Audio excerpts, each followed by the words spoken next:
Questions of Doom. Hello and welcome back to another Questions of Doom. In this series, as ever, I attempt to answer questions that you send my way using the archaeosoup@gmail.com email address as displayed on the YouTube channel homepage, but also as you'll see at the end of this video. In answering these questions by video, I hope that the answer is not only useful to the person who asks, but also anyone else out there who is wondering the same thing. Now, today's question comes from someone calling themselves Curly Fries 93. Now, not only was it a good question, but I also share a similar proclivity for the fry that is curly. So I thought, yes, I shall answer that question.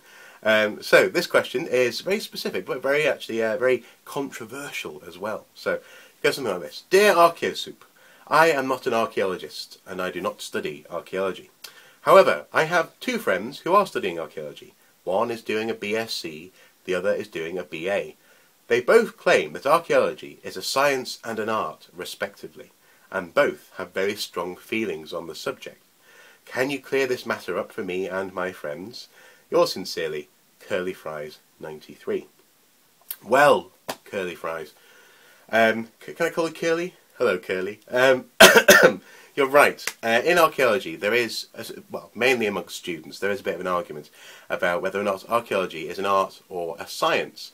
Now, this is because, I suppose, of the perception of what a science degree is and an arts degree is, and what they, I suppose, what they engender in their students, what they require of their students.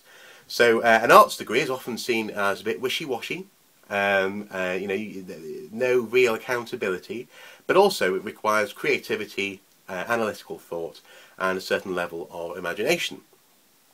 A science degree is often seen as being very cold, very calculated, very specific to the numbers, and very unerring, I suppose, from facts. But in the same respect, it's also seen as being rigorous and accountable, and also essentially, you can show your workings and that kind of business. So it's much more scientific in that respect. And from these two camps, you have people, for example, who maybe look at seeds, and or people who work with radiocarbon dating, and they stare across this apparent void at people who talk about the social implications of a village's layout, or try and work out what does this monument mean, as opposed to what it's made of or where it comes from, that kind of thing. Specifically amongst students, there's this perceived sort of, this rivalry. Is archaeology a science or an art?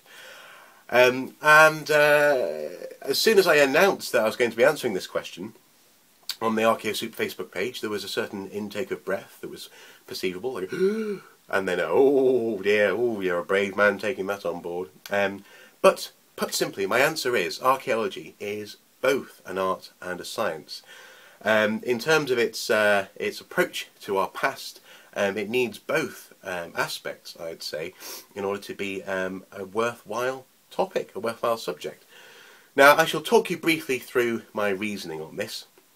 And the reason I think it is both, and it works best as both, is because, first of all, when archaeology started out, it was essentially an exploration. What is out there? What happened in the past?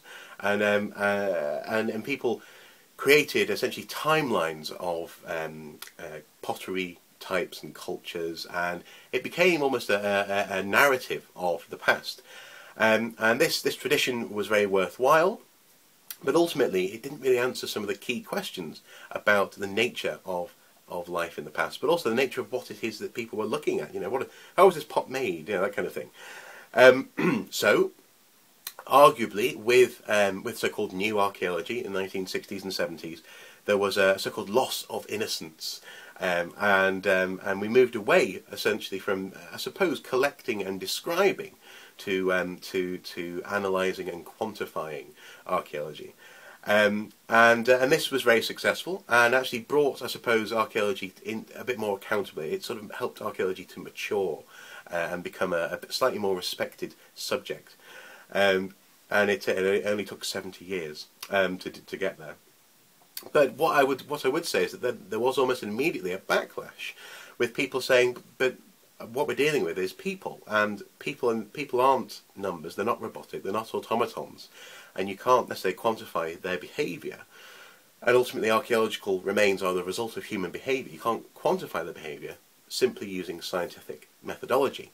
People are not positivistic, as it were. You can't necessarily prove a negative, and you can't necessarily prove that someone's motivations in a certain specific environment using science.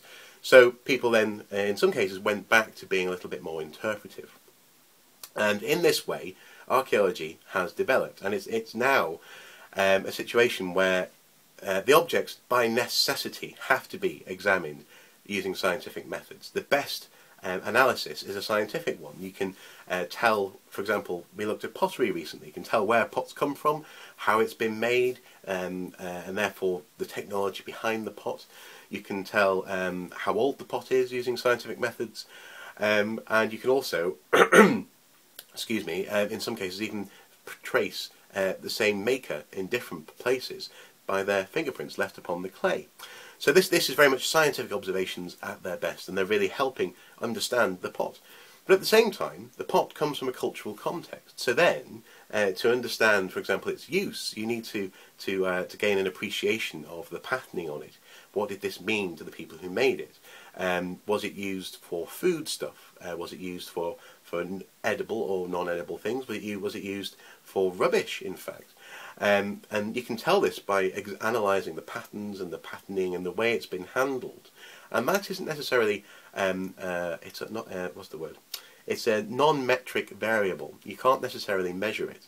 And in that respect, it requires imagination, it requires interpretation, it requires some of the more stereotypically arty approaches to archaeology. So this, in short, is my answer. Archaeology is both an art and a science. It's a science and an art.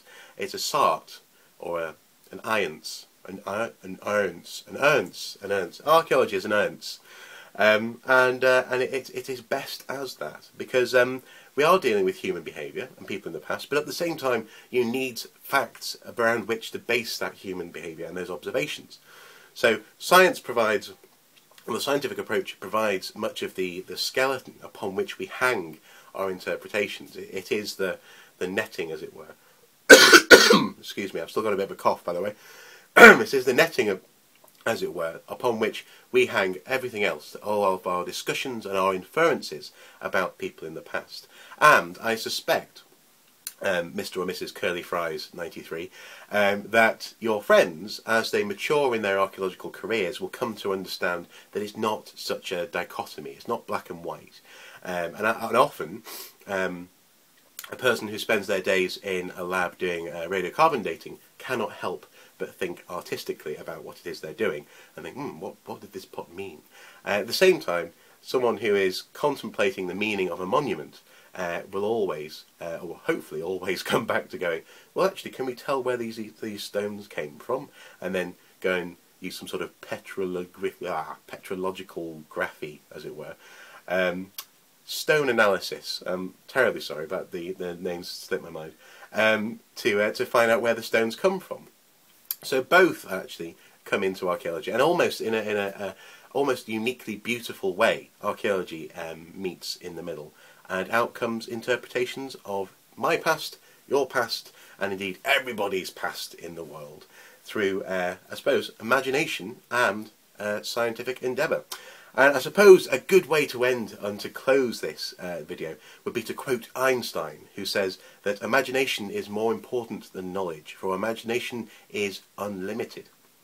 And in that respect, he's quite right. You can know everything in the book, but unless you can imagine what that means and where that might go next, you're not actually going to be able to add to the book. So archaeology is a living embodiment of that, I'd say, and it's all the better for it. And it's certainly, definitely, absolutely needed to grow up a bit and to become a bit more scientific in the 70s. So, I'm sure lots of you guys out there will have lots to say about this topic, so feel free to comment below. I'd love if we could try not to be vitriolic, as it were, not too aggressive in our comments. But I'm sure Mr. or Mrs. Curly Fries 93 would love to hear other opinions on the matter. I certainly, as I say, I think the ground is in the middle. Archaeology is best because of a scientific approach, but also artistic, interpretive methods. Let's see what you guys think. So anyway, until next time, I'm off to go and get a glass of water. Bye-bye.